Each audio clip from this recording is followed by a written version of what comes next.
भगवान अपने महाराज जनक की भावना क्या है? समर्पण ही सर्वश्रेष्ठ वस्तु है।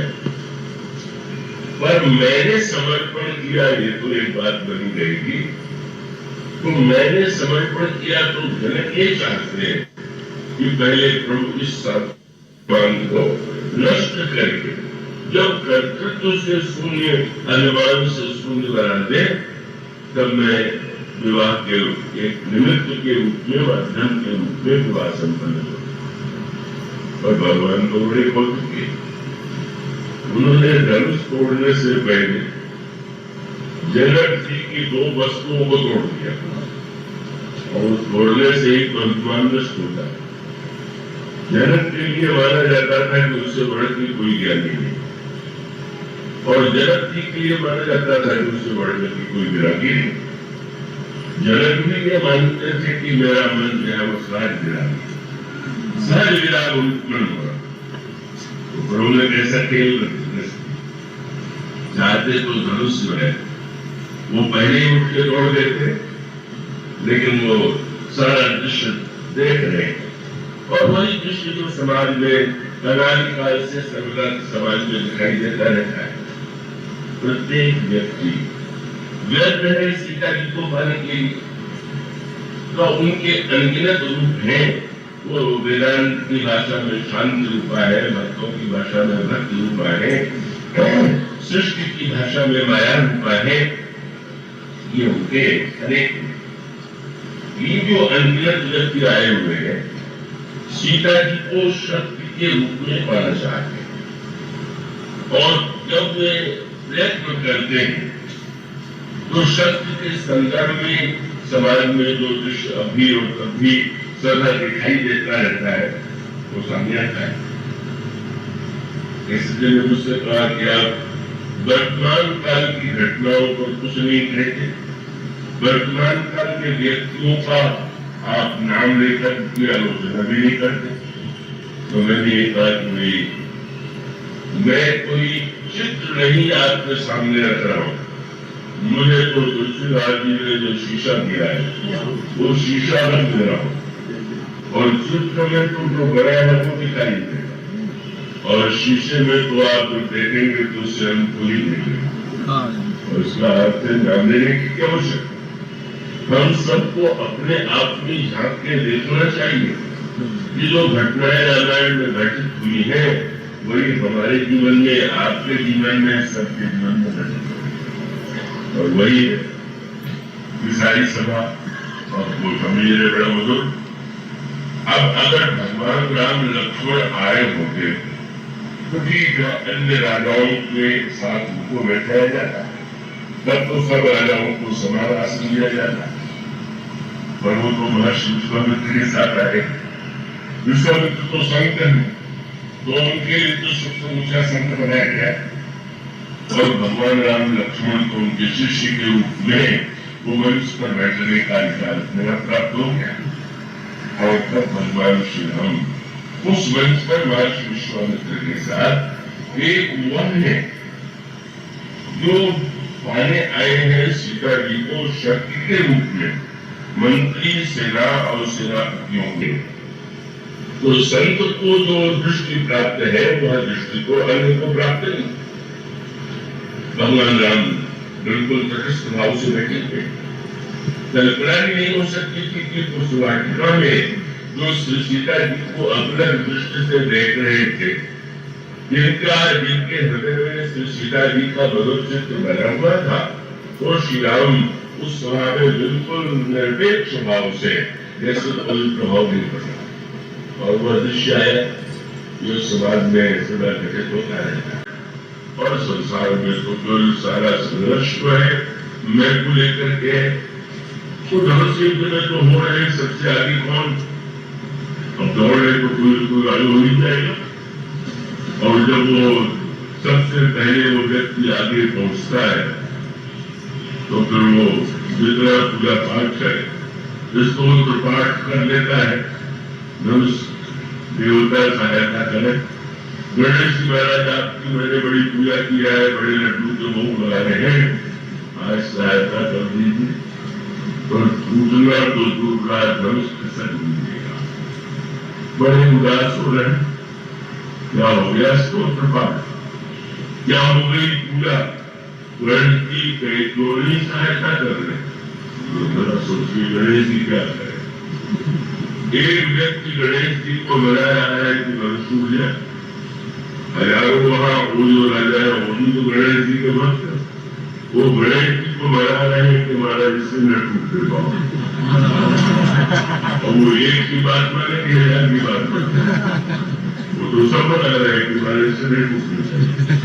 और सबसे बड़ा व्यक्ति क्या है कि जब वो राजा लौटने लगा तो उसको कष्ट तो हुआ कि पूजा पाठ व्यर्थ गया, पर गणेश जी से उसने यही कहा कि अब आपने मुझसे नहीं तोड़वाया, पर इतनी कृपा कीजिए कि आप किसी से न टूटने पाओ।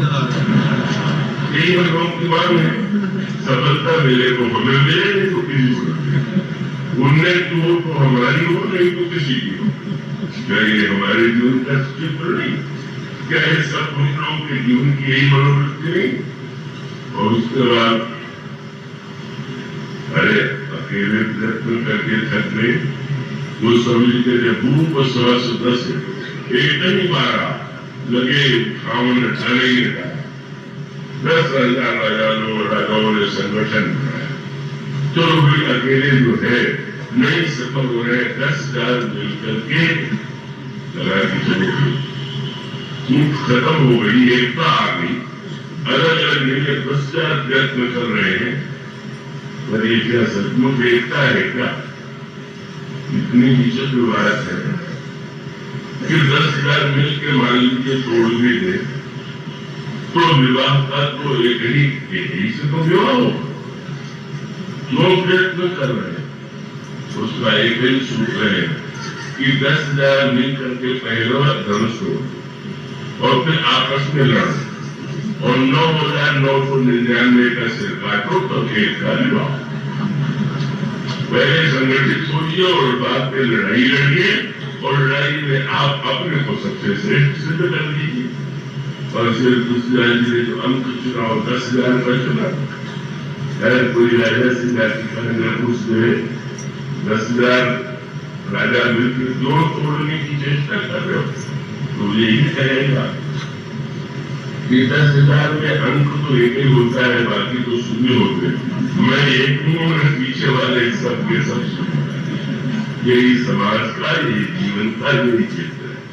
शक्ति को पाने की हो रहे हैं, समृद्धि को पाने की हो रहे हैं, सफलता की हो रहे हैं, और वो चित्र यह धनुष की जो है वो तो समाज में निरंतर चलता ही है। और वो चाहे मिथिला में चले जाए लंका में, वह अंगद पैर रोके हुए हैं जो बस कह देते हैं जो चरण सकस सच खाली डाली डाली तेरे राम सीता में हारी, पर सीता जी को तो पाने में कोई सक्षम नहीं है। और तब वह जो भगवान विलंब लगा रहे हैं उन्हीं के लिए प्रीति भी, परमार्थ भी और स्वार्थ भी। एक तो भगवान जब तक गुरुदेव आज्ञा न दे तब तक तो कभी भी तो महान ऐसे शिष्य हैं जो गुरु के आदेश के बिना एक कार्य नहीं करते। और गुरुदेव इतने ही कुशल हैं कि वे जानते हैं तो पहले एक बार सबको प्रयत्न करके असफल हो जाने तो तब मैं राम के द्वारा उस कार्य को पूर्ण कराऊं, यही बीच में और इसमें प्रीति है और परमार्थ तत्व भी है। देखने में लगता है कि धनुष टूटने के बाद विवाह हुआ तो स्वार्थ है, किंतु गोस्वामी जी का संकेत ये कि भगवान श्री राम क्यों नहीं उतरे। और उसका तात्पर्य है कि उनसे जब कोई पूछे तो वो तो यही कहेंगे कि जिनको पाना है वो प्रयत्न कर रहे हैं और जो सदा से पाए हुए हैं उसे क्या प्रयत्न करना। सीता जी तो श्री राम से अभिन्न है, उन्हें तोड़ के थोड़ी पाना और इसलिए श्री राम प्रयत्न नहीं करें। और उद्देश्य दूसरा है बोले शंकर जी का धनुष तो टूट जाएगा, पर जरा जनक के मन में जो एक सात्विक अभिमान का धनुष वो तो ऊपर चले, वही हुआ। इतने बड़े ज्ञानी, लेकिन आज क्या हो गया, जब सब राजा सफल हो गए तो तुलसीदास ने रसवत लिखा कि जिस समय निराश होकर के जनक ने दृष्टि कोई सक्षम नहीं हुआ, जनक की आंखों में आंसू आ गया और उन्होंने सभा में भाषण करके कहा, आस निज निगृह जाऊं लिखा नबी गए बाबू सुकृत जाई जो पर परिहरूं कुंवर कुंवारी रहे का करूं जो जनतों घट बिनु भूल भाई तो मन कल होते न हसाई। जनक का वचन सुन सब कुल नर नारी देख जानती है सुखाई। मानो ममता लगता था कि जनक ज्ञानी है तो उसमें ममता क्या होगी, तो जैसे पिता पुत्री के विवाह के लिए व्यग्र होता है, आंसू आ जाता है, उसी प्रकार से आंसू आ गया। कहां चला गया ज्ञान? जब विश्वामित्र के साथ भगवान राम आए थे और राजर्षि और ब्रह्मर्षि का मिलन हुआ, राजर्षि जनक और ब्रह्मर्षि विश्वामित्र, तो विश्वामित्र जी से राजर्षि जनक ने पूछा, महाराज कहो नाथ सुंदर गौ बालक मुनि की तिलक को सुंदर बालक, महाराज ये जो दोनों राजकुमार हैं ये मुनिकुल तिलक नहीं कि नृकुल बालक है।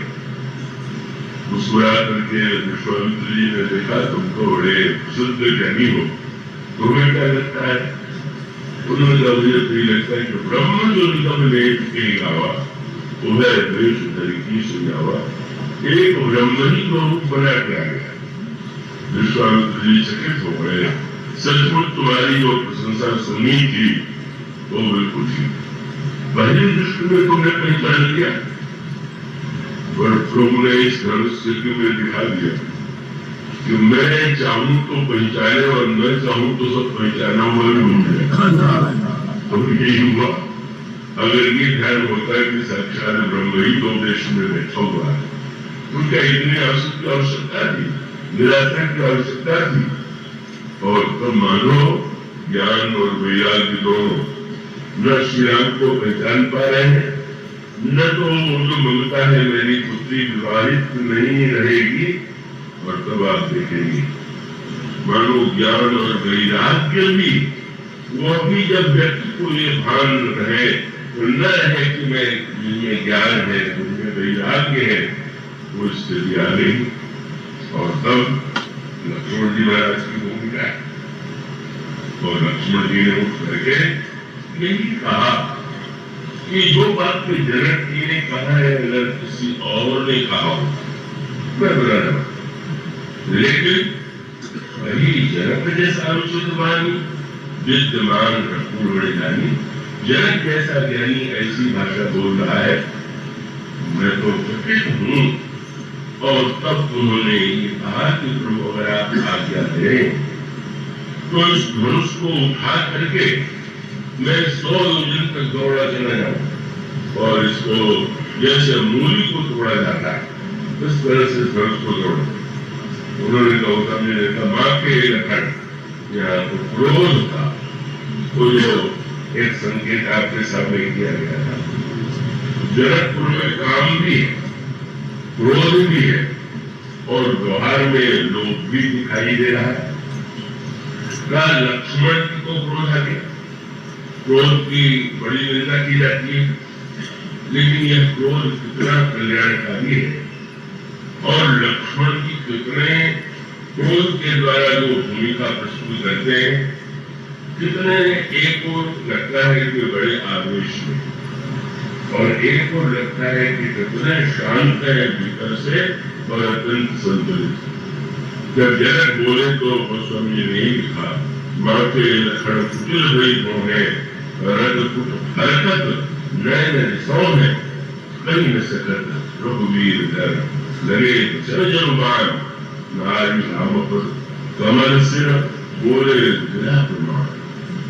मनुष्य जनको हो कई समाज को लगी जनक से भगवानी विद्यमान रंगुल मणिजन नाथ ज्ञान अस आयस बहु कौतुक करम विलोक सोहु कमल लाल जिन चाप प्रणामो जोजन सत प्रमाण ले गावो दोनों सत्य दंड दी लो काबल नाथ जो न करो ब्रह्म सबद कर्ण करो भगवान लक्ष्मण जी कहने में तोड़ ऐसी आश्चर्य की बात कहीं करना चाहिए कई वक्ता अपने विचित्र ज्ञान का परिचय देते हुए ये सिद्ध करने की चेष्टा करते हैं कि लक्ष्मण क्रोध में आते थे तो ध्यान नहीं रहना नहीं रहता था कि क्या बोलना चाहिए कि नहीं।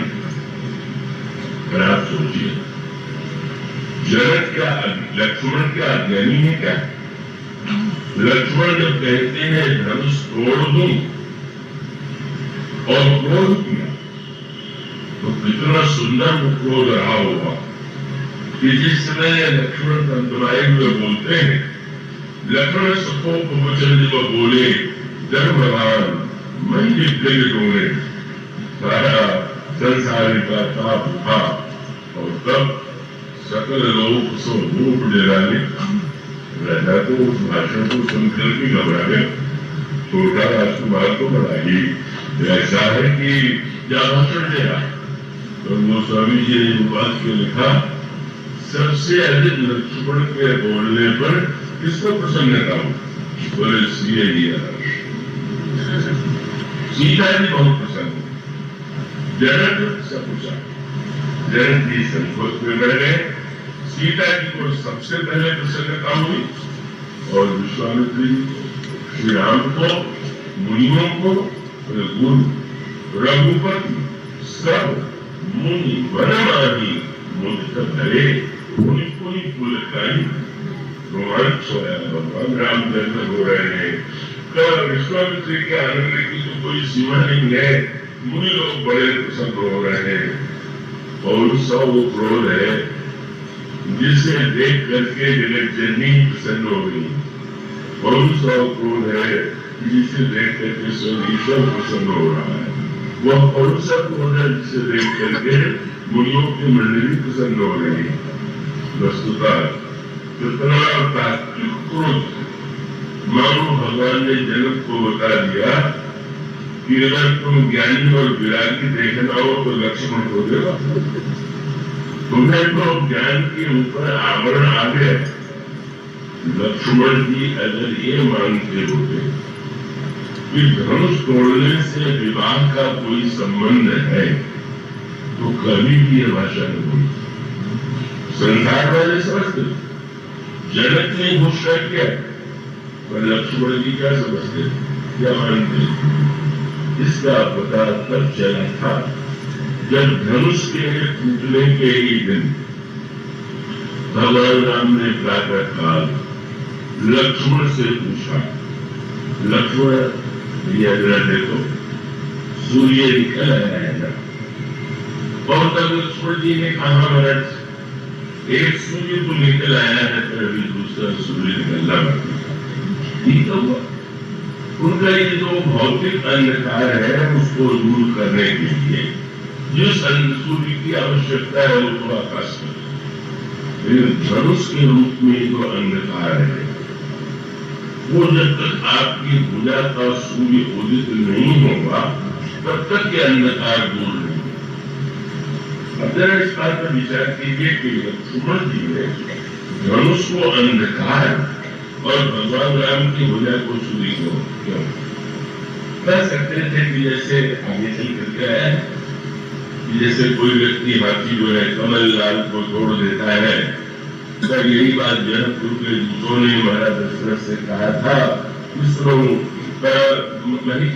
जब प्रशंसा करते हुए भंजे उचाप प्रयास जिन गए को परिवार पर लक्ष्मण जी धनुष की तुलना अंधकार से करते हैं गणलाल से नहीं मूली से भी नहीं अपने लिए तो शब्द गलत करते हैं। याद रखिएगा अंधकार और प्रकाश में वस्तु नहीं बदली, अंधेरे में वस्तु दिखाई नहीं दे रही और प्रकाश में दिखाई दे। लक्ष्मण जी का तात्पर्य था कि प्रभु आपका विवाह थोड़ी होना, धनुष के अंधेरे में लोगों को दिखाई नहीं दे रहा है, आपकी भुजा वस्तु में तुझे दिखाई दे रहा है, विवाह होना नहीं है, दिखलाई देना। वो जानते हैं कि काल से जो परम परमात्मा आज सब कुछ सीखा, क्या उनका विवाह धनुष टूटने के बाद होगा?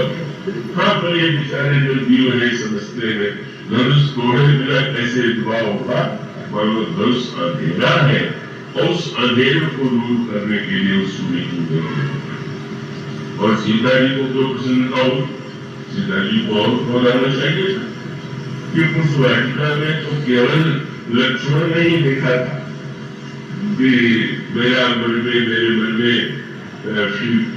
श्री राघव के प्रति कितना प्रेम है, कितना अनुराग है और कितना ठीक है कि कहता है कि मैं धनुष तोड़, लेकिन तो प्रसन्न हो गए।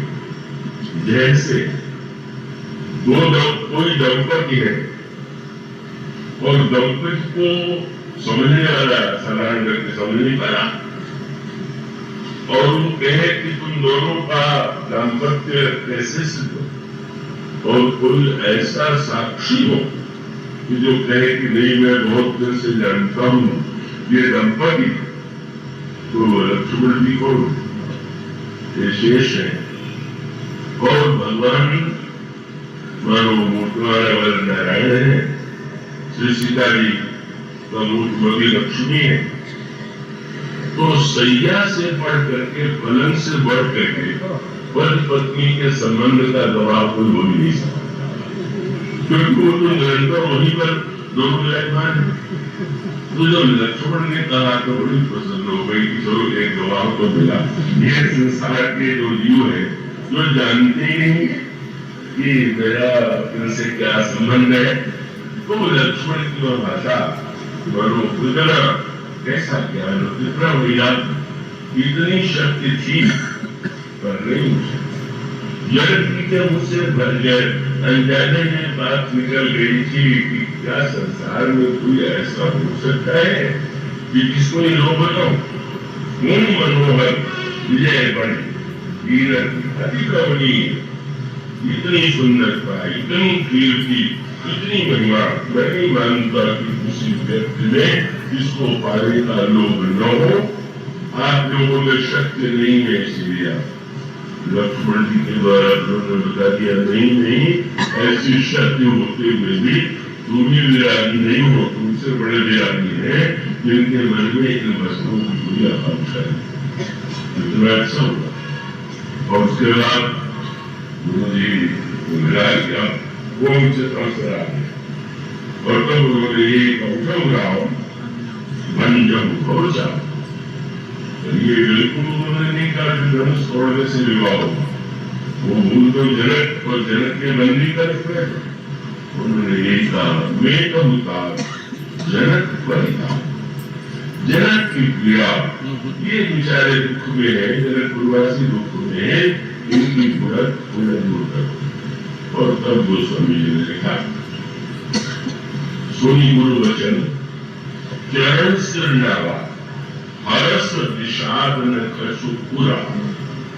भगवान राम जब गुरुदेव की आज्ञा से खड़े हुए तो न उनके हृदय में हर्ष था न तो विषाद। रामायण में दो ही ऐसे प्रसंग है, अन्यत्र नहीं। शास्त्रों की मान्यता है कि अगर आप यात्रा करें तो यात्रा करने में सबसे बड़ा सबूत क्या है? दही है, मछली है या अन्य वस्तु है। अंग्रेजा जिससे ने कहा कि सबसे बड़ा सबूत है आप जब चले और आपको हर्ष हो, उत्साह हो, तो इससे बढ़कर के कोई सबूत नहीं। अंग्रेजा समोत्साह। तो भगवान राम जहाँ कोई कार्य करने चलते हैं हर्ष का उल्लेख दूसरी बात की आवश्यकता है। विश्वामित्र जी के साथ चले पुरुष जन्म दो बीवी, हर्ष चले मुनि कहते धनुष यज्ञ सुन करके चले तो गोस्वामी धनुष यज्ञ सुनी रघुकुल था। हर्ष चले मुनिवर के साथ जो जनकपुर गए, जनकपुर के पास पहुंचे तो हर्ष विजय नगर में आया और आगे चल करके भी भगवान राम वन में भी जा रहे हैं तो गोस्वामी ने कहा बोले गुरु वचन चरण से रवा। उस समय भगवान श्री रामचंद्र सर्वत्र गुरु के चरणों में भी हर्ष पूर्वक प्रणाम करके मन की ओर प्रस्थान कर। पर एक यही प्रसंग ऐसा कि जहां पर भगवान राम ने धनुष तोड़ने के लिए जब थे तो न हर्ष है न विषाद। रामायण ऐसा ग्रंथ नहीं है, उसको तो बहुत अंतराल में कृपा करके भगवान की जना दे तो उसका रस समझ जाता है।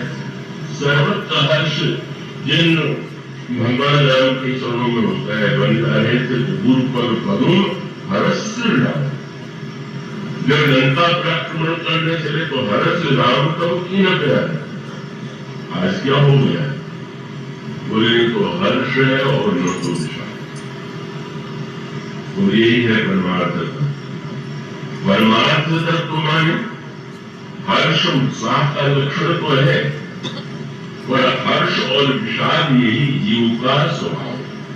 हर्ष विषाद ज्ञान अज्ञान जीव धर्म अनिमित अभिमान।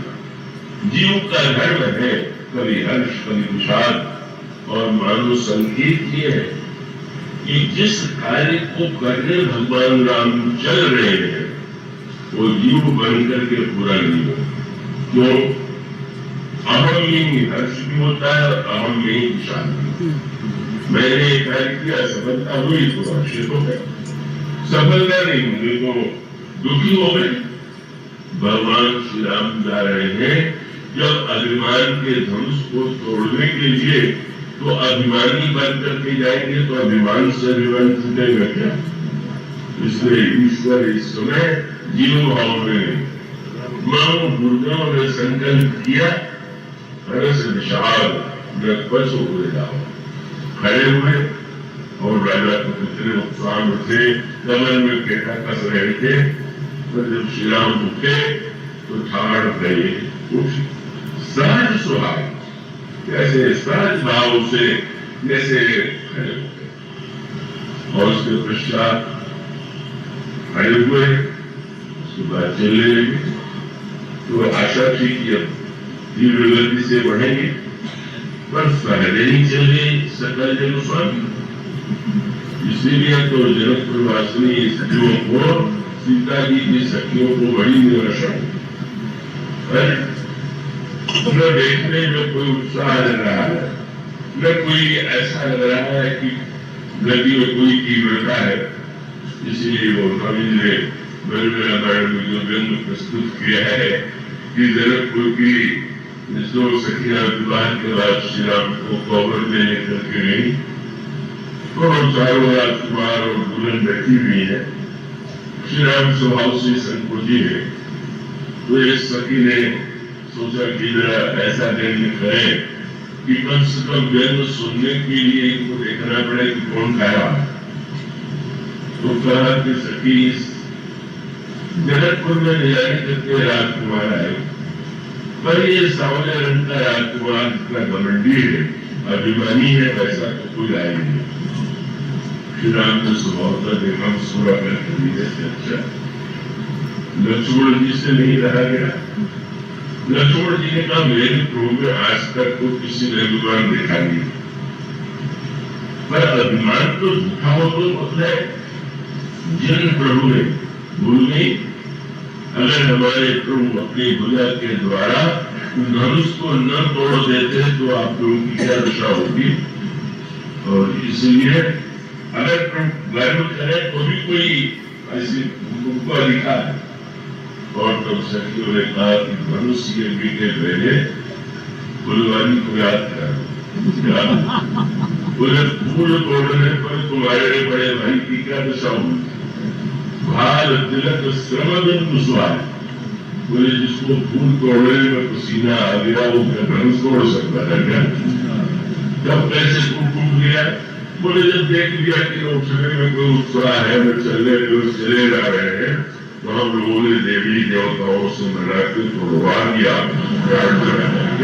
इसमें हम लोगों की विशेषता अभी मानो भगवान की लालवती सहज शब्द जो बड़ा कार्तिक शब्द, ये व्यक्ति जो है कभी न कभी कुछ बनने का प्रयास करता है और जैसा बनता है वैसा उसको दिखाने की चेष्टा करना पड़ता है। कोई जो चेष्टा जैसे हम लोगों का स्वभाव है, हर समय कुछ बनना है और बनने के लिए कोई न कोई नवीकरण ताकत करना है। वस्तुतः यह जो साज शब्द है वेदांत में और साधना की कबीरदास जी कहेंगे साधो सहज समाधि करें, ये सहज शब्द जो है और भगवान राम जी कहते हैं कि मम दर्शन कर परम अनुभव लीन भाव निज सहज स्वरूप। ये सहज स्थिति जहाँ न बड़ा हो रहा है न छोटा हो रहा है न प्रयत्न है कुछ है, वही ब्रह्म का स्वरूप है और वही श्री राम का इसमें दर्शन हो रहा है। ये पूरा परमार्थ तत्व का ही साकार रूप जो है यहाँ पर भगवान राम के इस प्रसंग में दिखाई, भगवान के प्रसंग में और भक्त भरत के प्रसंग।